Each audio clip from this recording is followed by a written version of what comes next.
Dear students of level 1, hello and welcome. This is our second lecture. In this lecture, I'm going to deal with three passages in the source language dealing with English texts to be translated into Arabic. Through the translation, I'm going to apply the rules of vocabulary, structure and style I have discussed in the introduction of the first lecture. The first passage is taken from the said book. It's about science and technology. Science and technology. There is a difference between science and technology. Science is a method of answering theoretical questions. Technology is a method of solving practical problems. Science has to do with discovering the facts and relationships between observable phenomena in nature and with establishing theories that serve to organize these facts and relationships. Technology has to do with tools, techniques and procedures for implementing the findings of science. Another distinction between science and technology has to do with the progress in each.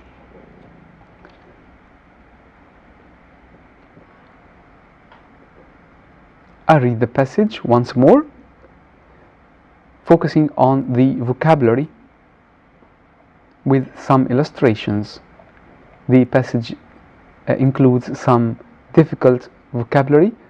Try to grasp the meaning in context. As you know, we need to know the vocabulary in use, in context. For example, the word establish here means وضع النظريات, but in other contexts it could mean إقامة or إنشاء, establish projects, plans. We see how there is a difference between science and technology. Science is a method of answering theoretical questions. Technology is a method of solving practical problems. Science has to do with discovering the facts and relationships between observable phenomena in nature and with establishing theories that serve to organize these facts and relationships. Technology has to do with tools, techniques and procedures for implementing the findings of science. Another distinction between science and technology has to do with the progress in each. As you see in the passage, the writer holds a comparison between science and technology. Before starting translating the passage, you need to read the passage once or twice in order to grasp the whole meaning of the passage. And then begin to translate the meanings of the vocabulary. And then begin to translate line by line or sentence by sentence. In this, of course, the structure of the target language that's Arabic would impose itself. So when we translate only meanings, but we don't translate structure. So the structure of the target language will be important in translation. That's to say Arabic. We see how. Science and technology, العلم والتكنولوجيا. The writer here indicates some differences between science and technology. Whereas science is a method of answering theoretical questions, technology is a method of solving practical problems. Two contrastive words here, theoretical and practical.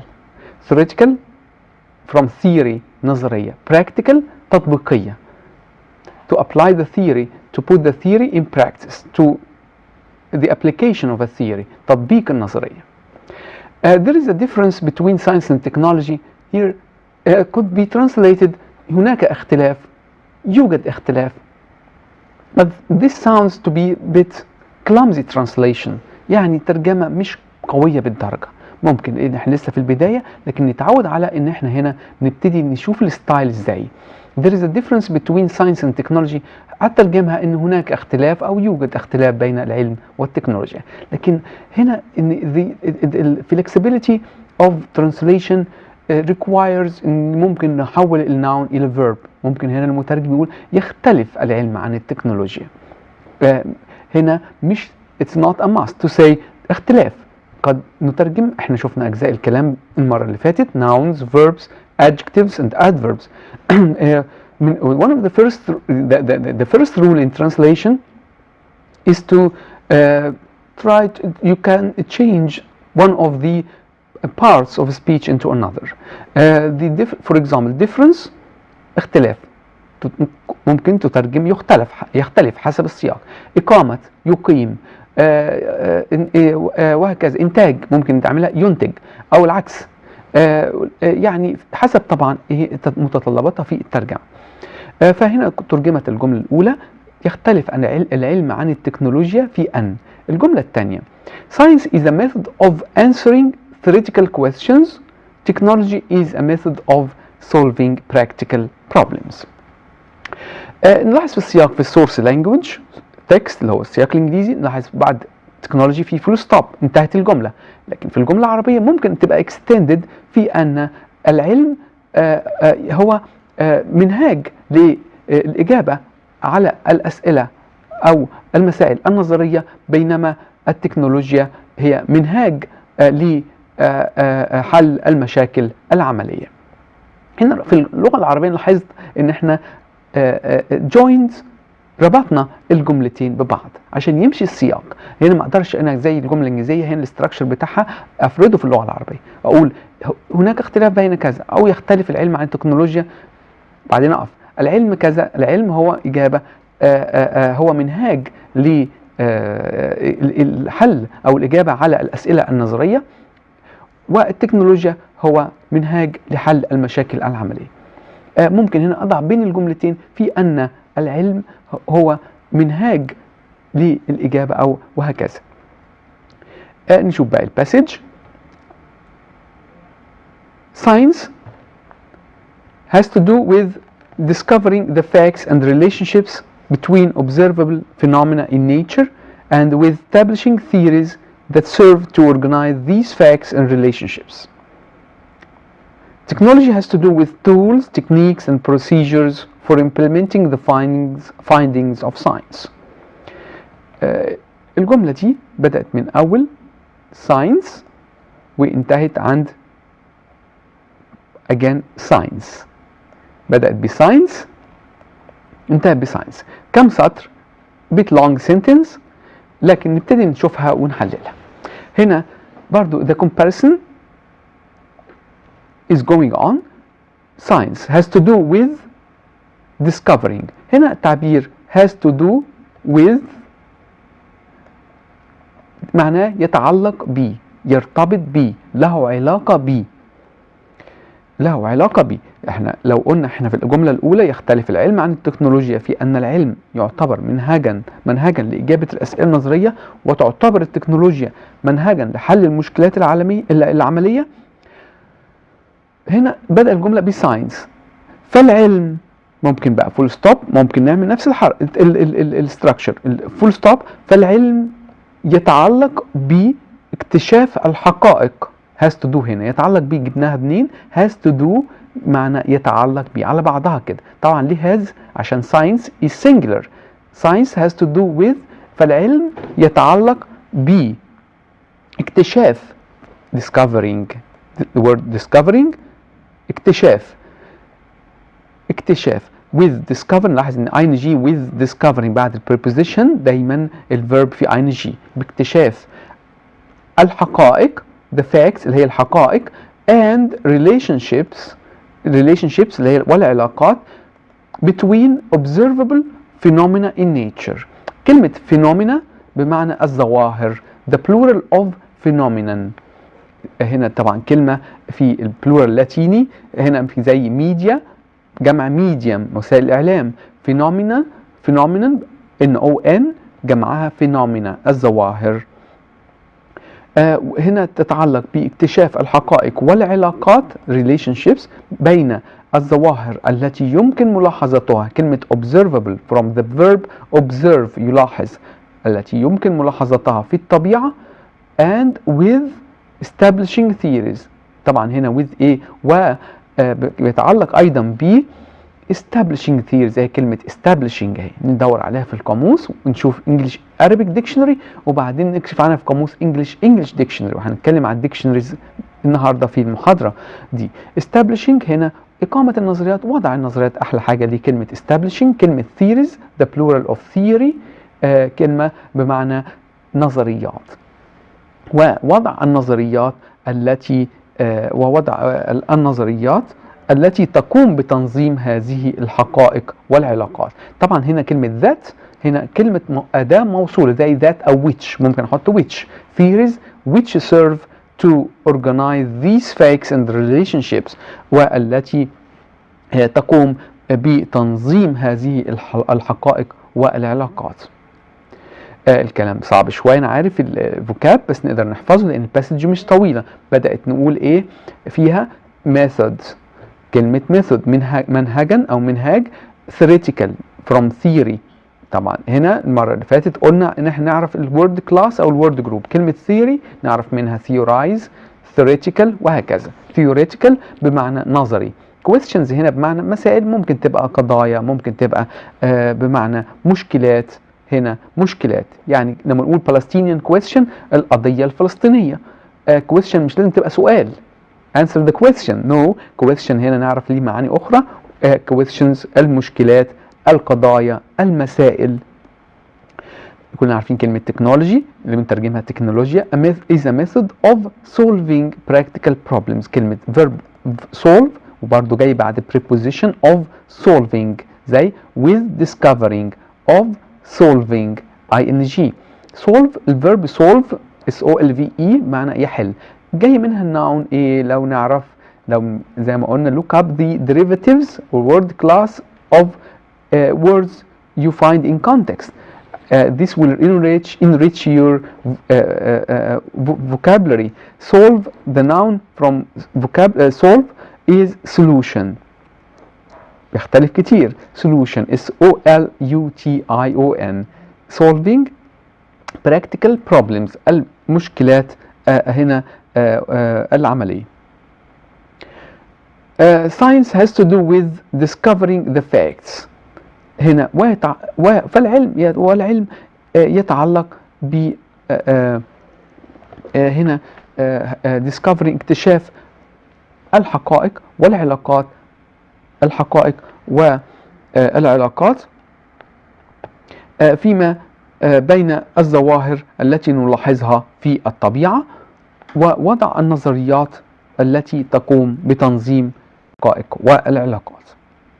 طبعا هنا وضع النظريات التي تقوم بتنظيم هذه that serve to organize these facts and relationships أو التي تقوم بتنظيم أو التي تتولى تنظيم هذه الحقائق والعلاقات.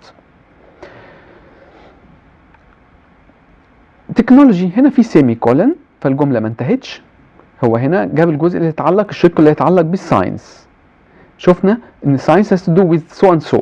بعد كده بعد السيمي كولن في تفصيل.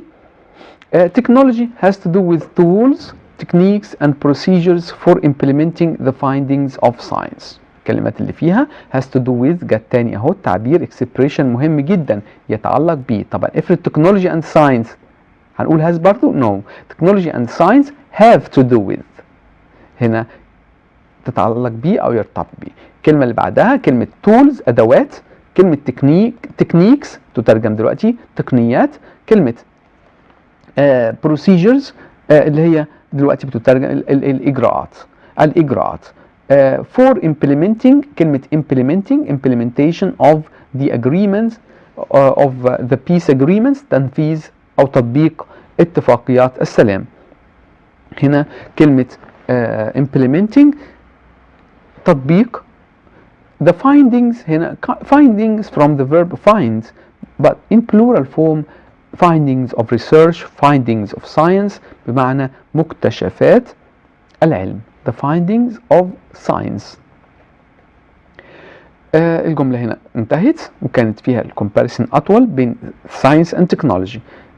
زي ما شفنا science is a method of، ما ننساش لما نيجي نكتب English a method of، ما نقولش science is method of a method، لأن method ده كلمة method منهجا singular، it's a singular and can be there is a plural form from method، can method methods plural of method methods. فلما نقول science is a method هنا الانdefinite article دي مهمة جدا في الانجليش. طبعا احنا مش عندنا يعني في الانdefinite article ديت، لكن بنقولها بشكل اخر، لكن هنا لازم تحط اداة هنا عشان تعبر عن الايه a method of منهجا او منهاجا. وكذلك هي اتكررت a method of solving practical problems. طبعا ما يكون an analysis for example analysis or an apple، لما الكلمة بتبدأ ب vowel بنحط an بدل نكمل.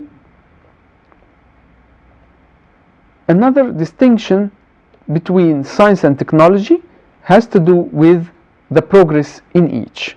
هنا الجملة الأخيرة another distinction، كلمة distinction معنى تميز، فرق برضو synonym for difference. distinction يميز بس درجة أكتر من الفرق، يميز تمييز، نقدر نستطيع تمييز العلم عن التكنولوجيا في has to do with the progress. كلمة progress هنا كلمة هنشوفها في explanation بعد كده اللي جاي. progress معنى تقدم، تنفع كverb in each of them يعني في كل منهما. هنا ويختلف أو كما، كلمة عشان في another distinction بمعنى كما أو ويختلف أيضا. كما يتميز العلم عن التكنولوجيا باختلاف التقدم الذي يحرزه كل منهما. طيب ويختلف العلم أو كما يتميز العلم عن التكنولوجيا باختلاف التقدم الذي يحرزه كل منهم. هنا another distinction between science and technology has to do with، هنا يختلف يتميز باختلاف هنا.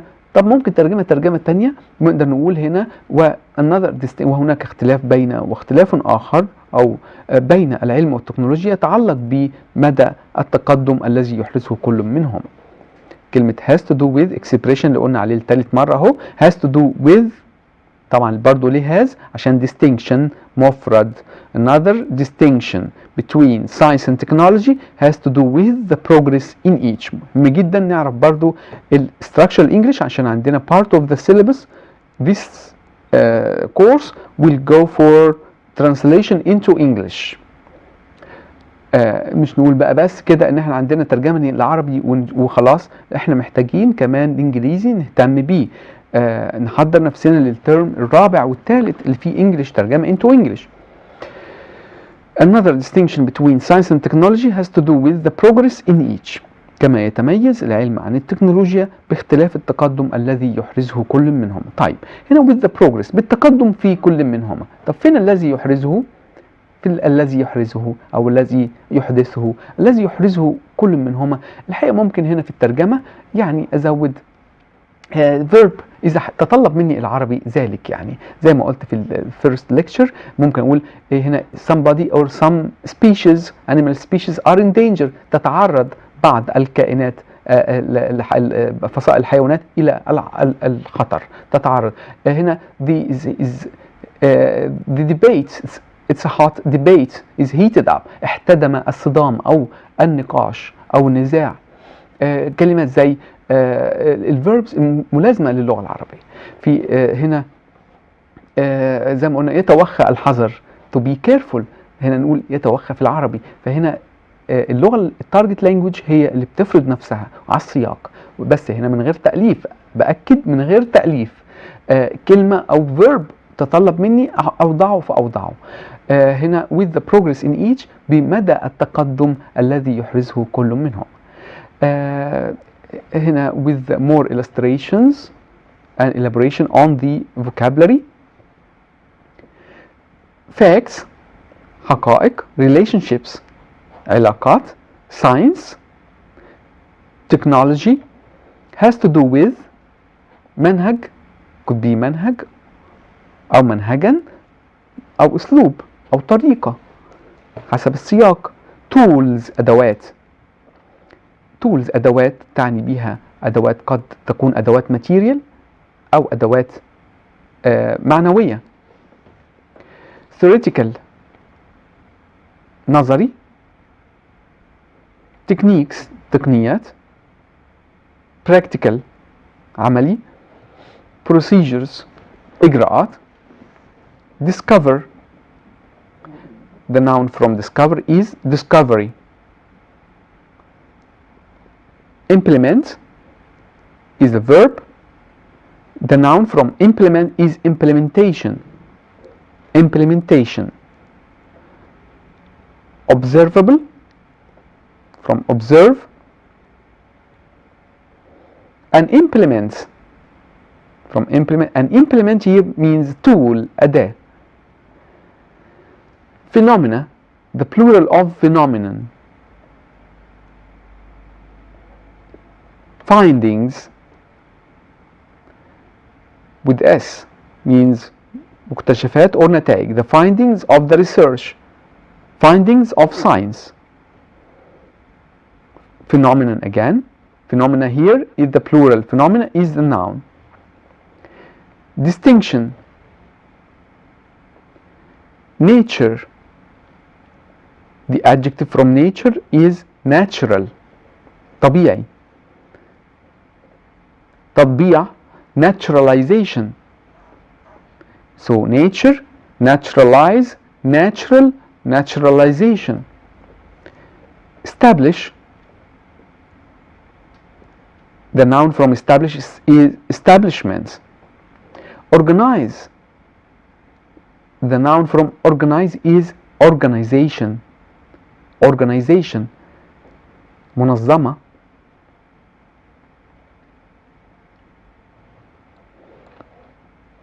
comments on the vocabulary. derivatives of words or parts of speech. nouns, verbs, adjectives and adverbs. for example, develop is the verb. development is the noun. developing is the adjective or is developing a verb. developed is the adjective or past participle. for example, developed countries. الدول, you know the difference between developing and developed countries. developing countries الدول النامية. developed countries الدول المتقدمة. roots of words. root يعني الجزء الرئيسي في الكلمة. knowing the roots of words makes it easier for you to memorize and use them better. an example of this, word international, the root is nation. the prefix inter and the suffix al are parts which are attached to the root to derive different meanings. so when you have a word like international, try to look out for the base and to grasp its meaning. nation, for example, means أمة أو دولة.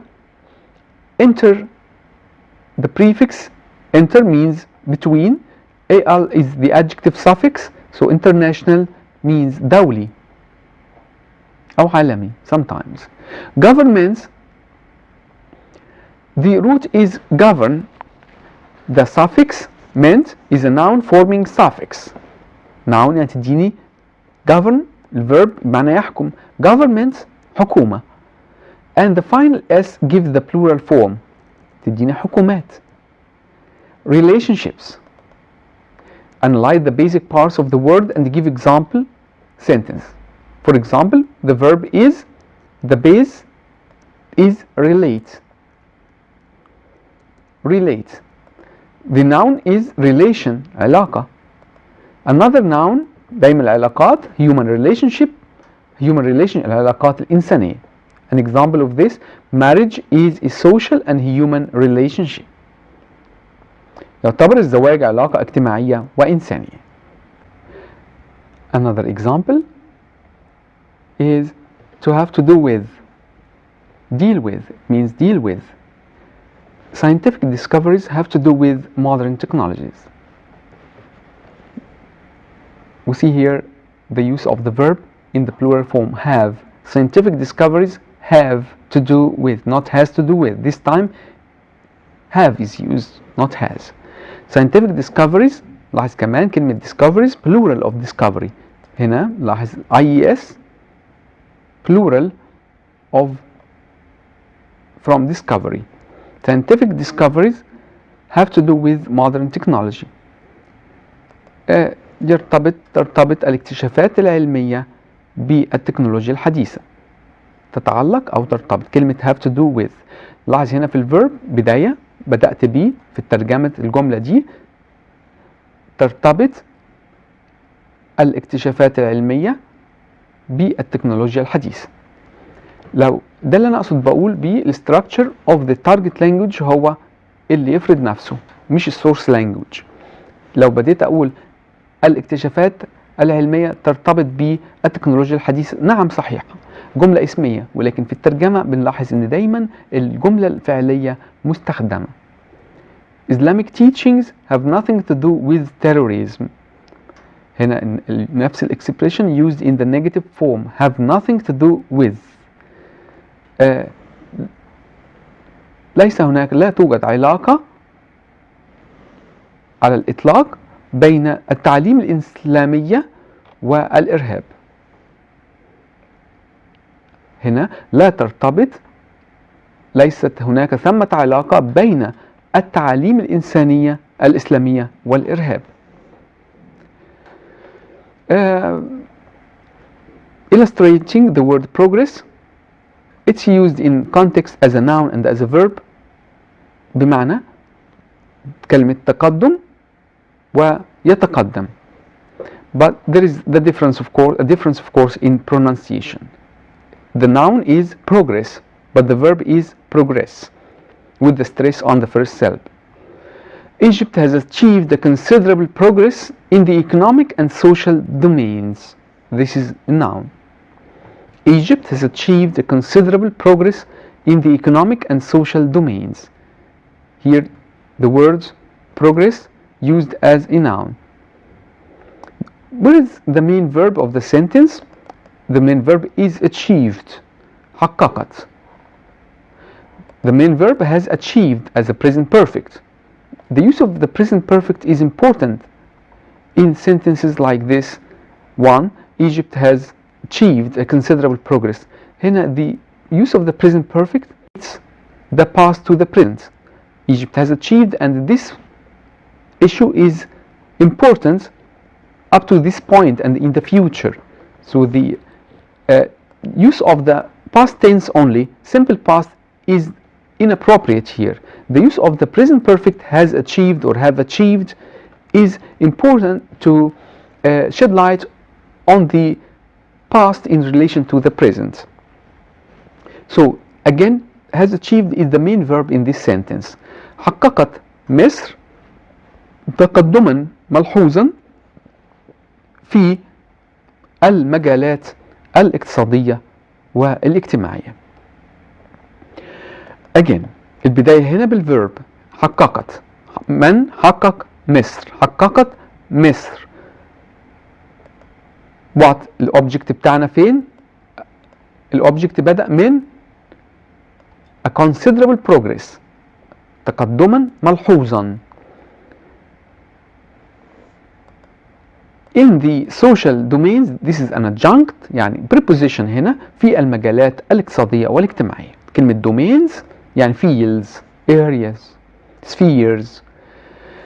في ترجمة الجملة دي بأجزائها تساعدنا في الترجمة. Egypt is the subject, has achieved is the verb, a considerable progress is the object, in the economic and social domains is a prepositional phrase, and adjunct. So the main constituents, Egypt has achieved a considerable progress. الستراكشر الثاني، البوينت في الاستراكشر هنا في الجملة دي a considerable progress. لاحظ تقدما ملحوظا، ما نقولش progress considerable. احنا في العربي نقول تقدم ملحوظ، لكن في الانجليش بنقولها ازاي؟ considerable progress. لو ترجمناها في العربي عشان كده بنقول structure في التارجت لانجوج، هنقولها ازاي؟ ملحوظ تقدم never of course. وبنلاحظ تاني كده a considerable progress. In the economic and social domains another adjective noun combination. economic and social domains مجالات اقتصادية واجتماعية. ما نقولش domains economic social. No, in the economic and social domains. What else؟ هنا نلاحظ كلمة economic مش economical. ما نقدرش نستخدم كلمة economical زي social و cultural political. No, economical incorrect. economic. الادجكتيف from economy is economic، لأن economical تدي معنى تاني خالص، معنى موفر أو مقتصد. Egypt has achieved a considerable progress in the economic and social progress. الجملة الثانية where progress is used as a verb. Mona is progressing in the art of cooking. Her meals are becoming more eatable. Mona is progressing in the art of cooking. Her meals are becoming more eatable.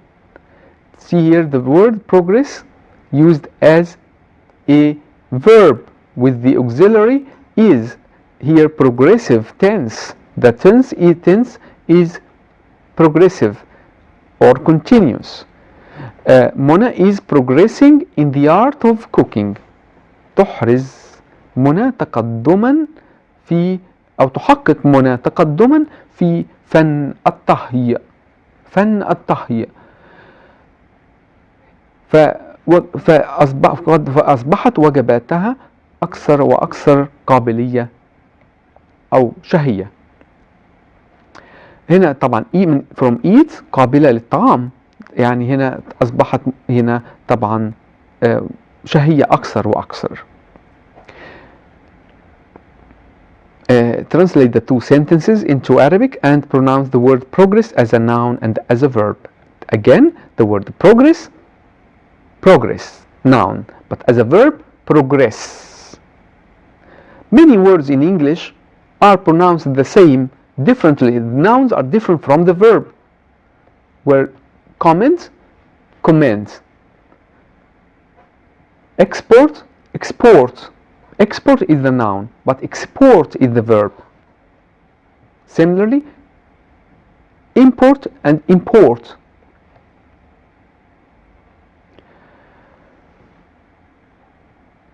Illustration on the words, these words: phenomenon, medium, findings, and headquarters.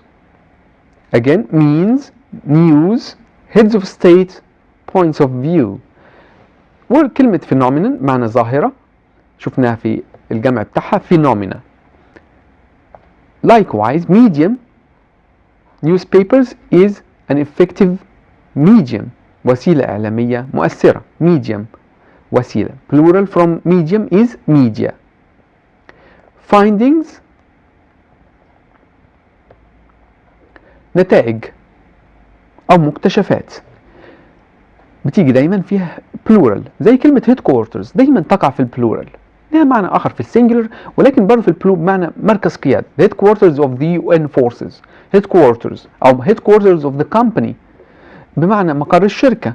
headquarters مركز قيادة، مقر، دايما بتلاقوها في الديكشنري كده بالبلورال فورم headquarters.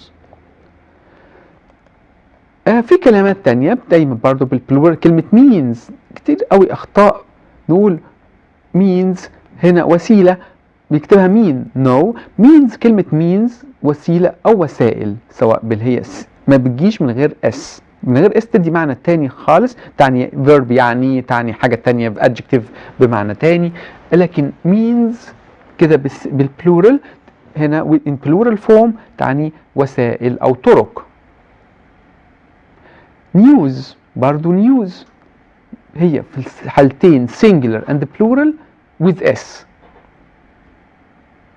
a good news برضو a piece of news، لكن هنا أو news سواء plural أو singular. في حاجات تانية لاحظها برضو دايما نقول heads of state، ما نقولش heads of states رؤساء الدول، heads of state. الحاجات دي as a rule بقى، تقولوا ايه ده دايما ان عارف بتحاولوا تدوروا على rules. في حاجات بناخدها بتبقى irregular، بتكون هي زي ما قريناها وبنستخدمها بنفس الشكل، رؤساء الدول بالظبط زيها points of view. points of view وجهات نظر، ما اقولش points of views، no points of view وجهات نظر. heads of state رؤساء دول. Now we move on to the syntactic remarks. Climate change is considered a major environmental problem.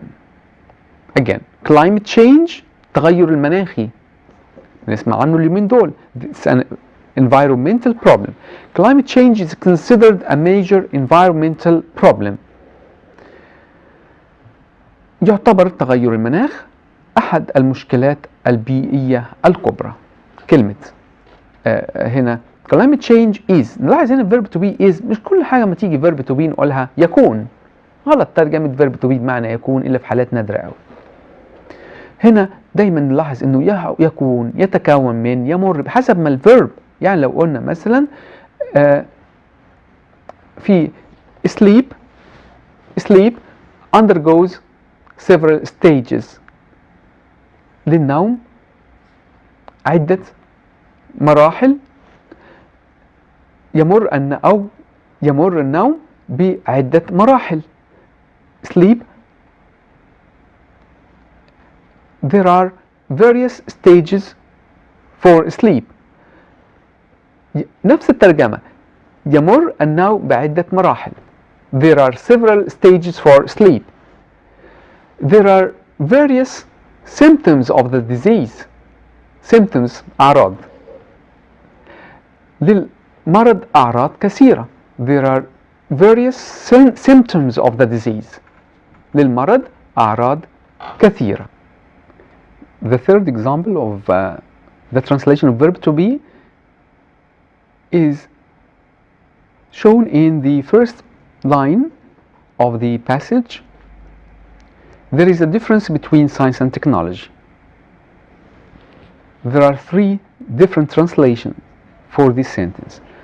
هناك فرق بين العلم والتكنولوجيا. يوجد فرق بين العلم والتكنولوجيا. يختلف العلم عن التكنولوجيا. which is the best. يختلف العلم عن التكنولوجيا. هنا يبقى verb ترجمة verb to be زي بالظبط كده شفناها في climate change is considered يعتبر. ما قلناش هنا أو if there is a difference between science and technology. هنا يختلف العلم عن التكنولوجيا، وهنا دي أحلى ترجمة ليها. يستطيع المترجم أن يستخدم الفعل في التارجت لانجوج بدلا من الاسم في السورس لانجوج. بدل زي ما قلنا بدل اختلاف يختلف. As such, there is a difference between is translated science is a method. يعتبر العلم منهاجا. كمان في more examples. learning is a continuous process. يعتبر التعلم عملية مستمرة. يعني مش لازم هنا is considered، يعني ممكن هنا أشيل considered خالص. climate change is a major environmental problem. في الجملة برجع تاني معلش للجملة دي وأقول هنا يعد أو يعتبر التغير المناخي مشكلة بيئية كبرى. يعني مش لازم تبقى considered عشان أنا اتكلمت على verb to be بس. again في هنا يبان أكتر learning is a continuous process. يعتبر التعلم عملية مستمرة. ونخلي بالنا learning تعلم لكن مش تعليم. learning تعلم. I learned تعلمت. في teaching تعليم تدريس. و education التعليم نفسه. There is a book on the table برضو بنفس الشكل، 3 خطوات. يوجد كتاب على المنضدة، هناك كتاب على المنضدة، على المنضدة كتاب. structure الأحسن في العربي. Though the first 2 sentences are correct, the third is better and more idiomatic. The second point is the connection, joining. لاحظ الربط بين الجمل في الترجمة العربية، وذلك تحقق هنا باستخدام الروابط مثل و وإما إلى آخره. وأنا قلنا في العلم يتعلق ب وهكذا. هنشوفها كده هنا أكتر في أن كلمة حتى ربط في أن يختلف العلم. There is a difference between science and technology. وبعدين بدأ نقول في الإنجليش science is، ربطناها بالعربي في أن العلم، أو ممكن نستخدم حيث أن، ممكن استخدم وهكذا. وبعدين وتعتبر، و ذات الربط، الإضافة، العطف قصدي، فتعقيب، فالعلم يتعلق برضو ربط وهكذا. وأما ده هنا اللغة العربية بتاعتنا بتحتاج كده، كما and so on. Now we move on to passage number 2 in today's lecture about foods. The passage is application to the rules we have learned, rules of semantics, syntax and stylistics we have learned in the previous part. Food for all. Food for all is the crucial problem of the world today for several reasons. A hungry world is never likely to be a peaceful world. It is not saying too much to suggest that unrest throughout the world most frequently has its root cause in dissatisfaction with that part of the standard of living concerned with food. As Logro Clark has put it, a stable civilization will be built only on the foundings of the farm and the kitchen. We do well to remind ourselves that we consume food for many reasons. A large part of the food we eat keeps us going by providing the body with its heat and energy. It has precisely the same function as fuel performs with our modern machinery. The food for all, the title, could be translated into الطعام للجميع، الطعام لكل فم، توفير الطعام للجميع. هذه الاختيارات تتناسب مع الترجمة لهذا العنوان. Food for all is the crucial problem of the world today for several reasons. The word here, the difficult word, is crucial. معنى مشكلة. نحاول to guess the meaning. يعني هتكون دي adjective للnoun problem، فهتكون مشكلة ايه؟ مشكلة عويصة، مشكلة عصيبة، صعبة، حاسمة and so on. Food for all is كلمة verb to be ها تطبيق على اللي فات. Food for all is the crucial problem of the world to several reasons. عندي هنا السبجكت بتاع الجملة food for all، الطعام للجميع أو توفير الطعام للجميع. is يكون، هنترجمها كده خلينا اوكي. the crucial problem ترجمة عاصمة. هنا نرجع بقى نقول تاني ان verb to be يكون حاجة خطأ جدا ان احنا نترجمه الا في حالات نادرة قوي. يعد، يعتبر، خلينا في يعد، يعتبر. يعد الطعام للجميع، يشكل الطعام للجميع، يعتبر الطعام للجميع أو توفير الطعام لكل فم مشكلة عصيبة تواجه عالم اليوم لعدة أسباب. طبعا هنا هتقول لي فين تواجه؟ زي بالظبط ما قلنا قبل كده التقدم الذي يحرزه كل منهما، أو التقدم الذي يحققه. كلمة يحققه ما جاتش، لكن احنا progress of each بمعنى ان الفيرب اللي انا اضيفه. فهنا برضو تطبيق تاني. توفير الطعام للجميع يعد توفير او يعتبر توفير الطعام لكل فرد او للجميع زي ما قلنا لكل فم مشكلة عصيبة تواجه عالم اليوم لعدة اسباب. هنا the world today العالم اليوم. ممكن عالم اليوم مش هتعمل فرق في الترجمة، بالعكس تقوي الاسلوب لعدة اسباب. ممكن هنا واحد يقول لي طب يرجع توفير الطعام للجميع مشكلة هنا ولعدة أسباب. لا، هقول لأن الفيرب الرئيسي هنا يعد is، يعد توفير الطعام للجميع. مشكلة عصيبة أو حادة تواجه عالم اليوم لعدة أسباب. فالعدة أسباب هنا يعني part أو element، عنصر ثانوي في الجملة. الجملة الثانية a hungry world is never likely to be a peaceful world. كلمة peaceful من كلمة peace. a hungry world هنقول عالم جعان، ممكن عالم يتدور جوعا، عالم يشعر بالجوع، ممكن a hungry world فعالم يعاني من الجوع. أحسن حاجة ترجمة ليه عالم يعاني من الجوع. فين يعاني هنا؟ مفيش suffering from، لكن hungry world ممكن أجيب عالم يسوده الجوع، عالم يعاني من الجوع. is never likely ليس من المحتمل أبدا أن يكون عالم مسالم، عالم يسوده السلام، ينعم بالسلام، يتمتع بالسلام and so on. هنا بقى دي اللي أنا بقول عليه إن التصرف في الترجمة مش تصرف، هنا مش إضافة بمعنى تأليف، لكن السياق يستلزم مني إن أجيب فليس من المحتمل أن ينعم عالم يعاني من الجوع بالسلام. ترجمة تانية ليس من المحتمل أن يسود السلام في عالم يعاني من الجوع.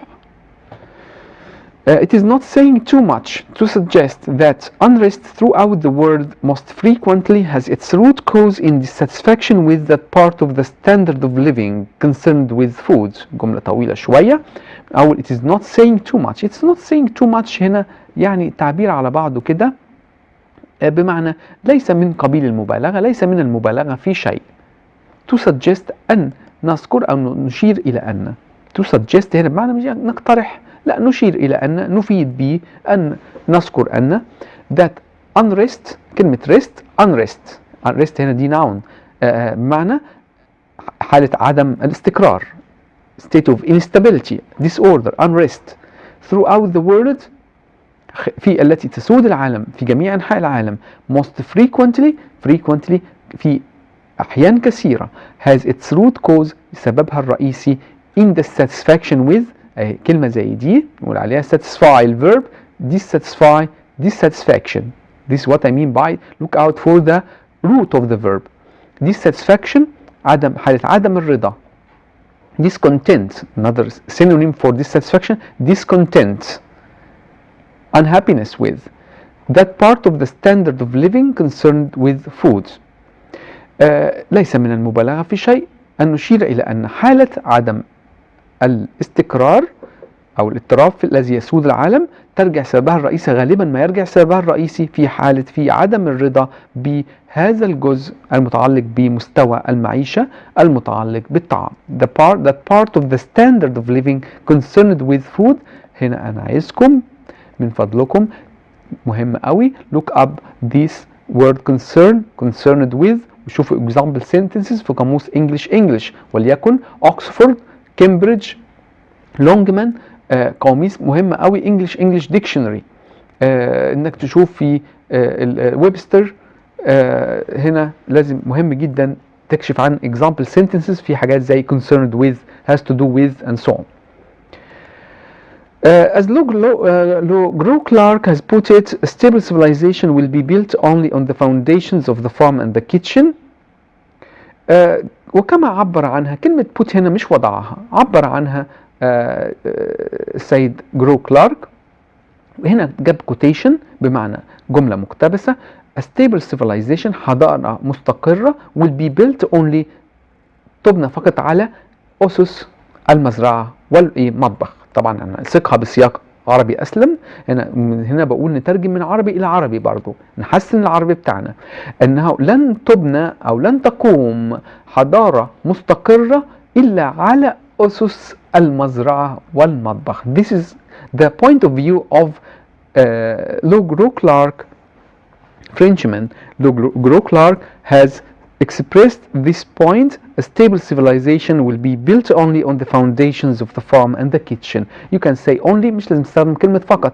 لن تبنى حضارة مستقرة إلا على أسس المزرعة والمطبخ. Foundations plural of طبعا found يؤسس. Foundation مؤسسة. Foundations plural. We do well to remind ourselves that we consume food for many reasons. ونفعل خيرا بأن نذكر أنفسنا أننا نستهلك الطعام لعدة أسباب.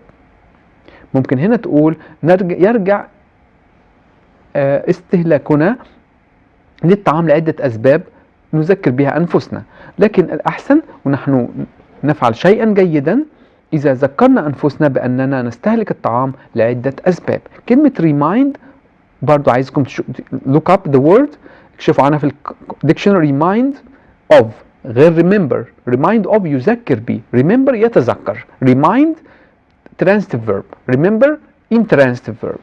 كلمة consume برضو نكشف عنها. consume نستهلك the opposite of produce. A large part of the food we eat keeps us going by providing the body with its heat and energy. فجزء كبير من الطعام الذي نأكله يمدنا ب providing the body with يمد الجسم بالحرارة والطاقة اللازمة له. ومن هنا it has precisely the same function as fuel performs with our modern machinery. وهو له نفس الأداء، يؤدي نفس الأداء الذي يؤديه الوقود، أهو بمثابة الوقود للآلات الحديثة. هنا كلمة function بمعنى وظيفة أو أداء، performs يؤدي، modern machinery الآلات الحديثة. قلناها بسرعة معلش، time is running out. وهنا هتعرض لكم الكلمات الفوكابلري، وهتلاقوا الويب سايت عندكم في الباسج دي بالترجمة بتاعتها، وممكن نعلق عليها في المحاضرة الجاية إن شاء الله أكتر وأكتر. With this we come to the end of this lecture. Thank you.